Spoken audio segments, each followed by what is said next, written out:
What's up, guys? We're out here skating right now. I'm hella sweaty. So today is July 5th, 2022. And I have an interesting story for you because 10 years ago today, I got in a motorcycle crash. And this is a ridiculous story.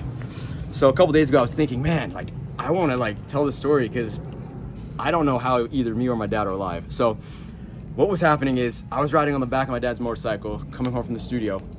I'm actually going to show you where this happened in a few minutes. I'm going to go jam with one of my bros. And it was dark outside. My dad was going about 40 miles an hour, which is the speed limit on the road. It's fine. And for some reason, I don't know why I'm holding my board. For some reason, in my head, I was like sitting there, and 30 seconds before we got in the crash, I predicted that we were gonna get in a crash. I remember saying, we're gonna get in a crash. I'm gonna fall on the ground. I'm gonna slide. I'm gonna get hurt. Like, we're gonna die. Like, I literally thought that in my head. And the weirdest thing is, like, 30 seconds after that happened, like, I felt a huge thud. And I remember it, like, in my head so clearly. I remember looking at the ground and I was like, oh shit, and then it just shot me off the bike. Like, I got launched and I just fell off, hit my head. I was wearing a helmet, but got road rash all over my ass. Got road rash on my back, on my arms. I had some abrasions on my head from the helmet. But what we hit was an electric line that was downed. And my dad, I don't know how he's not decapitated, because that electric line hit him in the neck, dude. So I think what happened was it hit the front of his bike, like his visor maybe, and that was the initial thump. It rolled up his neck, and he has a huge scar on his neck. Like, it's insane. And yeah, I remember just sitting there on the ground and I was like, what the f? Like, the fact that I predicted it made it crazy. Like, if it was just a normal crash, I think it would have been like, oh, what the f just happened? And my dad rode off and told my brother to call the ambulance and just left me there for a minute. I was like, how the f is he still on the bike? So yeah, let's go to the location. I want to show you guys the actual line. It's insane. All right, I'll see you in a bit. This is the road, and this is the studio right here with the barbed wire fence. We came out of here at around 9 p.m., maybe 9:15, it's twilight, and we're driving down here. And right about here, I said, we're gonna crash, we're gonna crash, we're gonna crash. I'm gonna fall on the ground, we're gonna crash. And sure enough, we did, and I'm pulling up to the spot right now. All right, so this is the line.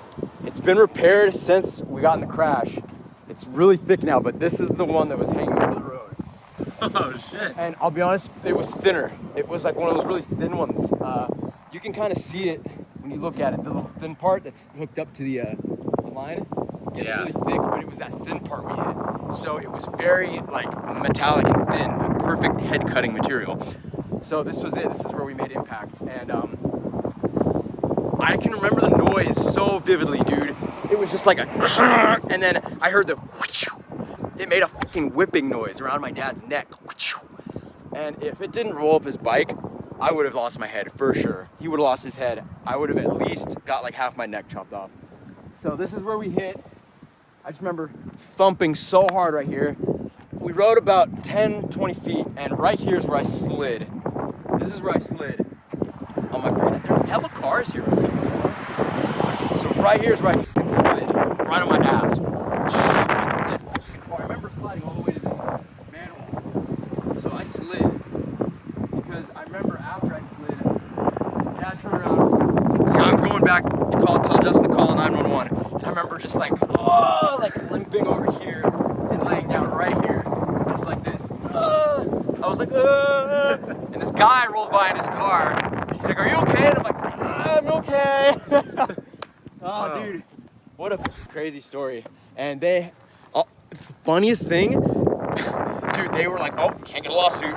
They repaired the line like the next day, and all they did was put zip ties on it, dude. You could see the zip ties, and it was zip tied for like 5 years, and then they finally replaced it with this big old thick boy. So, yeah, crazy story. I remember going to the hospital. They put me in the ambulance. I was like hyperventilating. They gave me the oxygen.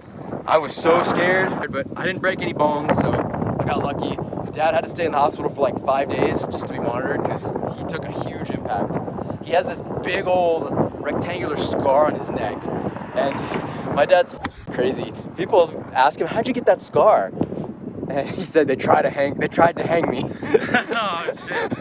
That's all he said, they tried to hang me. Yeah, that's the story of how I almost died 10 years ago today. crazy story. A lot has changed since then, and I'm really glad I didn't die, because I've done a lot of cool shit in my life that I wouldn't have gotten to experience if I lost my head. Right on, guys. Thank you for watching my really weird, almost decapitation story. Yeah, I'll see you in the next one. This is how fast we're going, right here, 40 miles per hour. Imagine hitting a line at 40 miles an hour, dude. Like, holy crap.